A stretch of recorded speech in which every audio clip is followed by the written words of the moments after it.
Welcome to all on ExpandTube. I am Jhamesh Kumar Ballare, lecturer in Department of Computer Engineering, Government Polytechnic Gondia. In last video, we have learned about the basic of computer network, in which we have covered network devices, network topology, and types of computer network. Today, we are going to learn more about internet, in which we will go through outcome, content, some exercises for you, and the references. After the completion of this lecture, student will be able to identify network layers, identify protocols in different layer, and compare OSI model and TCP/IP protocol. Inside content there is about internet, layered hierarchy, OSI model, TCP/IP protocol. We all are using internet, but can you define internet? Yes, everyone can define internet in a different way.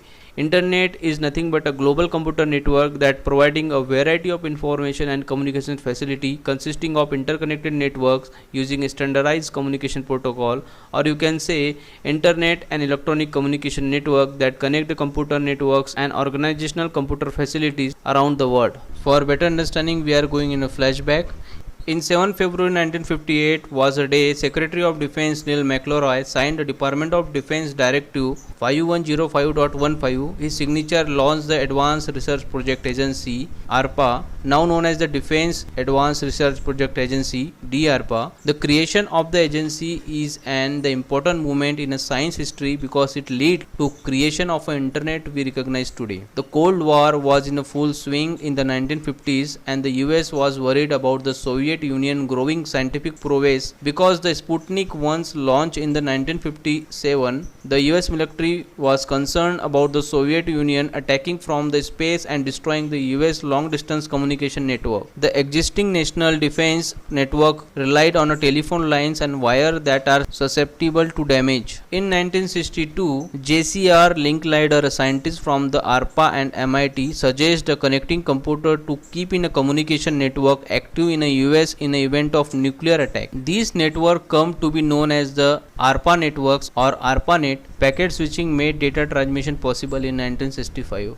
and by 1969 military contractor Bolt, Beranek and Newman developed an early from the routing device known as the interface message processor, which enabled data transmission. The Stanford University network was the first local area network connecting distant workstation. In 1981, the NSF expanded ARPANET to National Computer Science Researcher when it funded the computer science work CASNET. ARPANET adopted the Transmission Control Protocol (TCP) in 1983 and separated out the military networks MILNET, assigning the subnet for a public researcher. Launched formally as a National Science Foundation Network (NSFNet) in 1985. Engineer design is to be connect to University Computer Science Department across the US. The NSFNet eventually became a linked resource for the 5 supercomputing centers across the US, connecting researchers to regional networks and then on the nearby 200 subsidiary networks. NSFNet took on the role of internet backbone across the US, with ARPANET gradually phased out in 1990.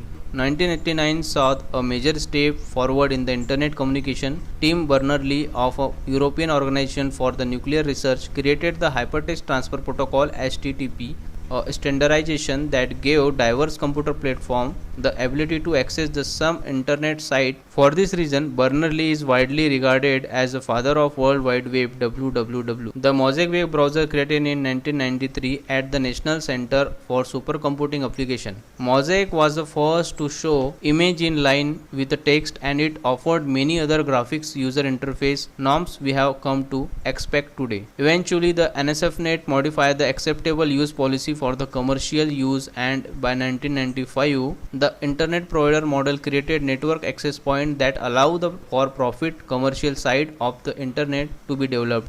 An internet service provider is an organization that provides the services for accessing, using or participating in the internet.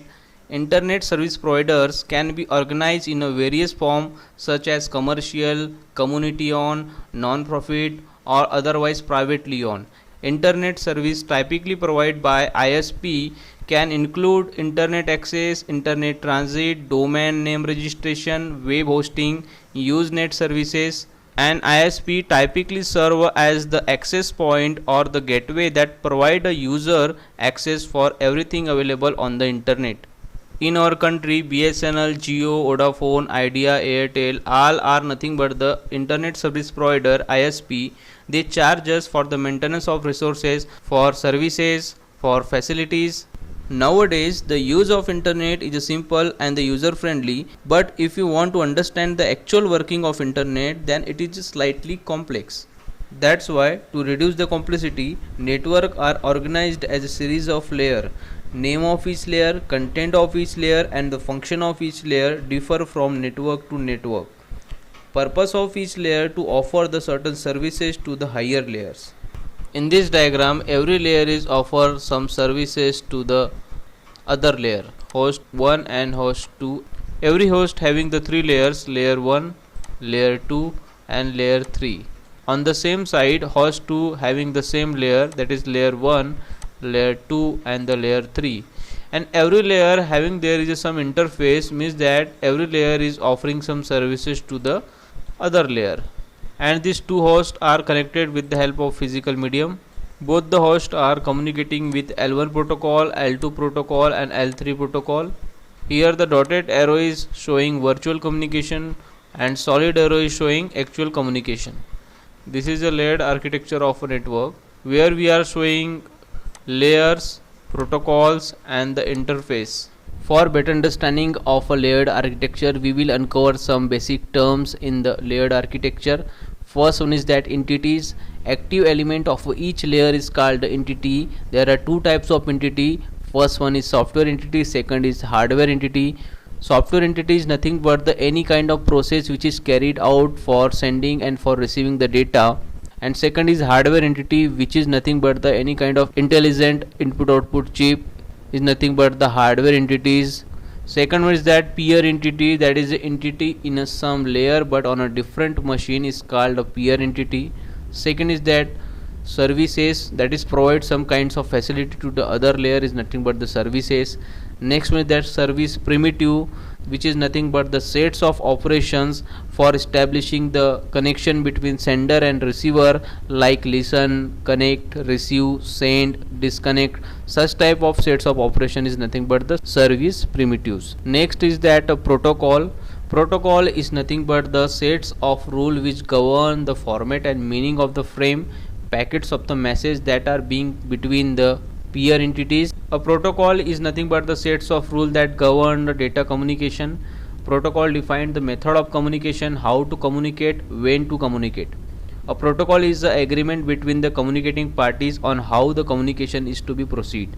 There are three important elements of the protocol. First one is that syntax, second is semantics and timing. Syntax is nothing but the means, format of a data or the structure how it is presented. Second is that semantics. Semantic is nothing but the meaning of each section of a bit. And third is timing. Timing is nothing but what time data can be sent and how fast can be sent. Next is standard, which are agreed upon the rules. Next is layers, is nothing but the breakup of a sending of a message into the separate component and the activities, nothing but the layers. In a daily life also we perform the task in the layered architecture. As an example, let us consider two friends who communicate through the postal mail.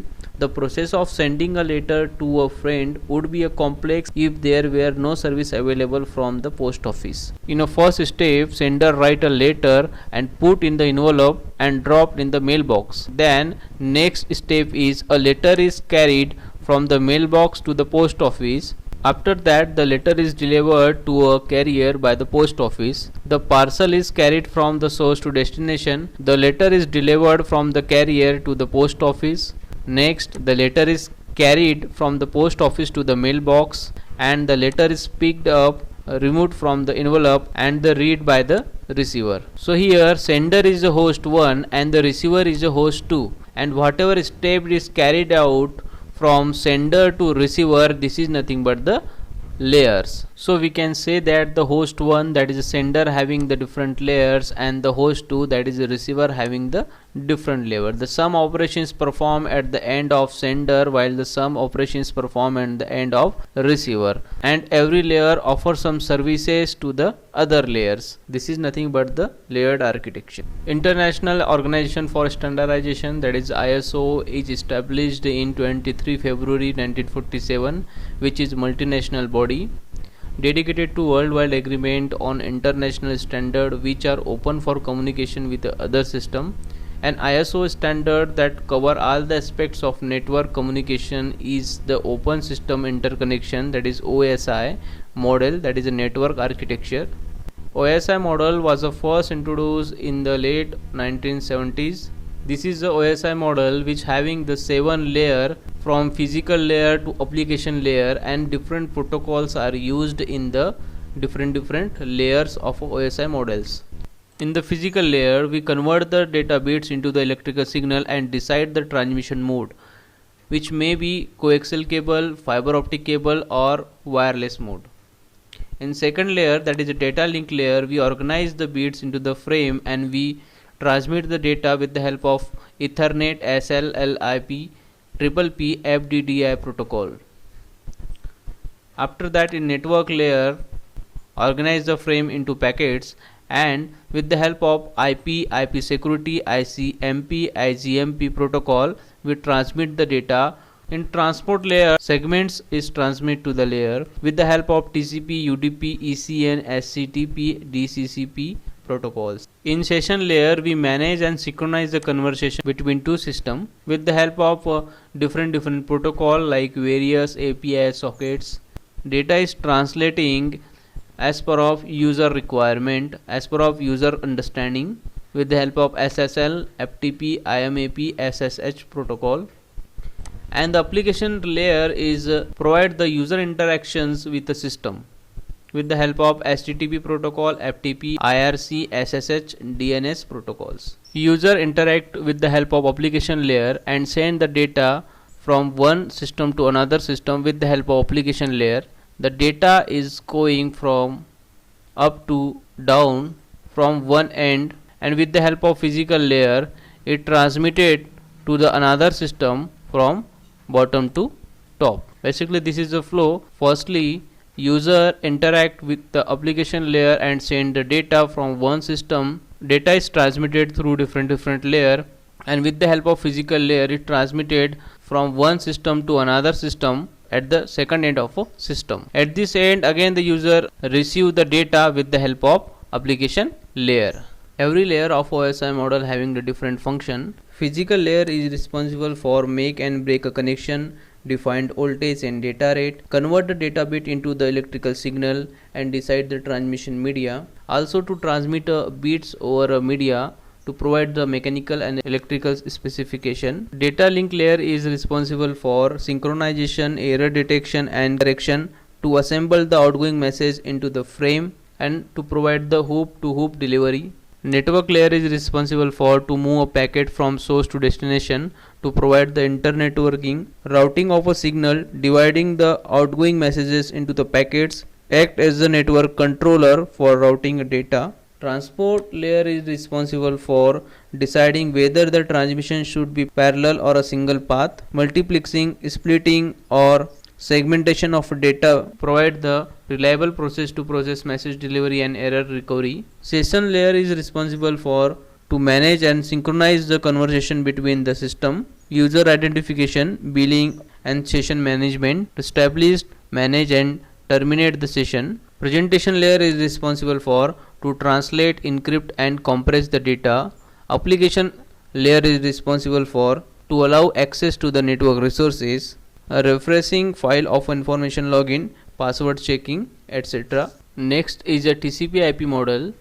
The layer in a TCP IP protocol suite do not exactly match those in the OSI model. The original TCP IP protocol suite was defined as having the 4 layer: host to network, internet, transport and the application layer. However, when TCP IP is compared to OSI, we can say that the TCP IP protocol suite is made of 5 layers: physical layer, data link layer, network layer, transport layer and the application layer. This is the TCP IP model which having 4 layer, but when you compare with the OSI model, we say that TCP having the 5 layers, which is physical, data link, network layer, transport layer and the application layer. But originally the TCP IP protocol suite having 4 layers. These 2 layer combine in host to network layer and the application layer perform the function of session layer and presentation layer also. Basically TCP/IP has a two protocol. First one is TCP, that is transmission control protocol, and second is IP, that is internet protocol. These two protocols describe the movement of a data between the host computer or the internet. The informations on internet is carried in a packets and the protocol is used to put the message into a packets. The first layer is also called as the host to network, which is a combination of physical and data link layer of OSI reference model. Is the lowest layer in a TCP/IP, and the protocol vary from host to host and the network to network. And the second is a network and internet layers, which having the same function of network layer of OSI reference model. This internet layer hold the whole architecture together, and task of this layer is to allow the host to insert the packet into any networks and make them travel independently to destination. Order in which they send and receive will be different. Internet layer define a packet format and protocol called IP. TCP/IP internet layer is similar to the network layer of OSI model. Next is a transport layer, which is above the internet layer and same function of OSI layer. The end-to-end use the TCP and the UDP protocol, allow the byte stream transmission from one machine to another machine without introducing error. Also handle the flow control. UDP used in a transport layer. It is an unreliable connectionless protocol and use the application that do not want the TCP sequencing or flow control used to transmitting videos. Next is the application layer. In TCP/IP protocol suite does not have the session and presentation layer. Application layer is top on the transport layer, which is high level protocols such as virtual terminal, telnet, file transfer protocol, electronic mail SMTP, hypertext transfer protocol HTTP. There is some basic difference between OSI model and TCP/IP protocol suite. OSI model having a 7 layer while TCP/IP having a 4 layers. In OSI model, transport layer guarantee the delivery of a packet, but in TCP/IP transport layer does not guarantee the delivery of packet. In OSI model, they are having separate session layer and presentation layer, while in TCP/IP there is no separate session layer and presentation layer. In OSI model, network layer provide both the connectionless and connection oriented services.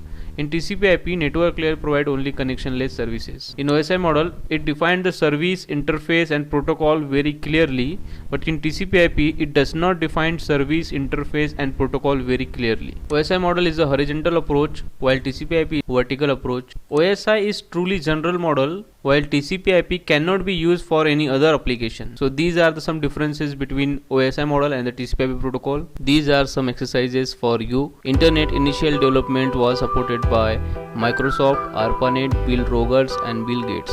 Second question is, which protocol is used in session layer of OSI model?